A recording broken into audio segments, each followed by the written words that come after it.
everyone, I'm McKenna. And I'm Laurel. I'm from Chicago. I'm from Pennsylvania. And we are both postgraduate students who moved from the US to the UK. The big leap across the pond. We just wanted to share experiences of finding accommodation in Glasgow, what worked, what didn't work, what tips that you should take that we didn't take, because it is an intensive process. So that's what we're going to talk about today. Let's get into it. Expectations. So back in the US, we're used to either university managed housing, which I did in my undergrad for 2 years, or just like private letting, which is what I did the whole time. And then we would assume it would be a little bit similar here, but there's some different experiences that we had. But here at U of G, the international students were actually guaranteed accommodation. Which is really nice. Yeah, extremely great. But we wanted to be different. We wanted a little bit more space and independence. But little did we know that the road to finding private accommodation here in Glasgow is pretty difficult. Everyone warned us. Yeah. But we wanted to be challenged. Go-getters. Yeah, we were go-getters. So that's why we're giving you some tips, right? Yeah. Tip one. So looking at accommodations, we obviously started with looking at university accommodations like Kelvin Hall Street. There's a website, you can look at all of the options for you, find which one that might suit you best. But we both personally kind of wanted our own space. I don't want to share a kitchen with 5 people. So what we did was we went on exploring the apps, right? So there's Rightmove and there's Zoopla, which are 2 really popular ones to use for specifically Glasgow accommodation. And you can put alerts on them. So my phone still gets blown up by the alerts. Be cautious, you won't be able to get rid of the alert system. My emails are still filled with Rightmove alerts. But you can also go to the different like letting agencies websites personally. You can skip the third-party websites. You might be able to have a little bit more luck in finding exactly what you want there. So what I did was I just searched best letting agencies in Glasgow. I looked at the ratings because you do have to be careful. Some of them are really popular, but if you look at the reviews for these letting agencies, they are terrible. But some of them are really great. Some of them are great. So those are, I set a standard. These are the letting agencies I will rent from and I'll look at. Go through some of those. So we got pretty lucky in finding each other as roommates off of Facebook Marketplace. There's actually, not Marketplace actually. No, just Facebook. Just Facebook. Okay. No, I didn't like search up cute little blogs from California. What's the price? Let me haggle. No, we found each other on Facebook homepages where it's like, future prospect students for University of Glasgow. We found each other, FaceTime before, and it worked out. It did. We were really lucky. Yeah, we got really lucky. But if that's not your case and you're someone who is moving and you feel like you're going solo right now, if you look on another app called Open Rent, then you can find accommodations of other people looking for roommates. So it's quite They'll helpful. Also have just families that just have an extra room as well. So many there's a lot of there. Subletting options on that website.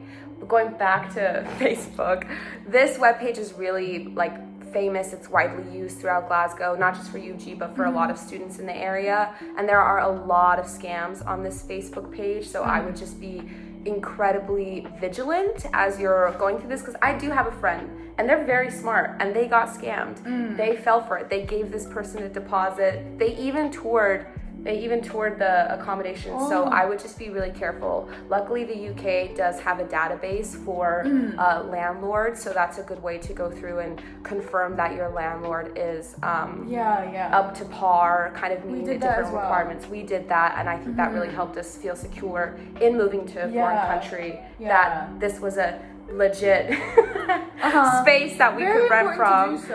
So moving is quite scary. You have a lot of big feelings, so it's better to be safe rather than sorry. Safe rather than sorry, so keep your eyes out on the Facebook. Okay, when you finally find the place, you found the one, right? It's super important to know that you have tenancy rights. So, you have the legal protections there, which is really great. And Scotland is amazing in particular because your tenants are legally required to protect your deposit, which is very secure. Yeah, so the landlords do have to pay any tenancy deposit that they receive to an approved deposit scheme. This protects your money until it's time to get it back at the end of your lease or whenever you're done living here. Make sure that you get a receipt and a confirmation that your deposit has been secured in this scheme. But that's really great. We don't have anything like this in the U.S. as far as I'm aware from all of my various years of renting. So when I heard about this, I was like, wow, they got it unlocked. They know what they're doing over here. It's really beautiful. Okay, so if you are feeling a little bit uneasy or you're actually having issues with your landlord, dun dun dun dun. Yeah, you never know what will happen, right? But it's important just for you to know that you can contact the University of Glasgow, and the SRC has an advice center where you can go to and get some help there. Also listed on the university's webpage are a few other sources for contact and help. One of the sources that they outline is Shelter Scotland, which is a great third sector organization that works with housing issues and housing rights. So if you are running into issues, perhaps they can, you can give them a call. They might be able to give you some free confidential housing advice. So you can reach out to them for help or support as well. Basically, you're not alone, right? You have some help along the way. Okay, so it's important to know if you're going a private. Okay, it's important to know if you're going to do private accommodation that you will probably need a UK guarantor, which is a little bit of a hefty process. A lot of letting agencies won't even let you apply to the apartments if you don't have a UK-based guarantor, and it is, obviously, we're international students. I don't know anyone that lives in the UK before he moved here.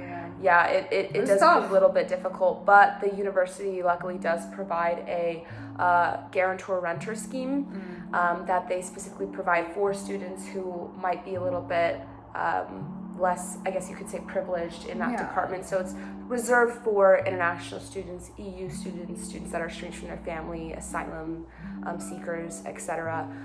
And basically through this scheme, you just have to you'll continue to pay the rent directly to the landlord, but if you are unable to make your payments, then the university will cover up to a certain amount of fees, but they will accrue it to your debt to the university, and it will go on to your university charges through your tuition and stuff like that. So you do have to submit things. It's another lengthy process. I know you just filled out a visa, but if you can't find a guarantor, this is a good route for that, and this can all be found on the university webpage. They will work with you, it could be a conversation. They have an email and they're pretty responsive. Did we have any issues?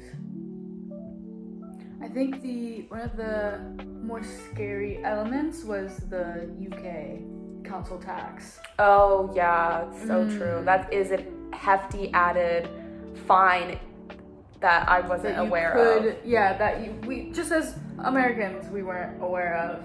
And then you get private accommodation and there is a UK council tax that you have to pay.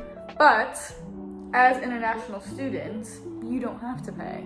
So if you go again through the university website, you have to fill out a little bit.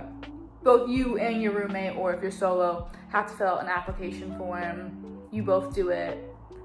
This just lets the council know that you're students, because students in Scotland are exempt from paying council tax. So the council tax I actually don't fully know what it's used for, but I know it covers a few things like water, so you won't have a water bill. Great. I love long showers. That's perfect.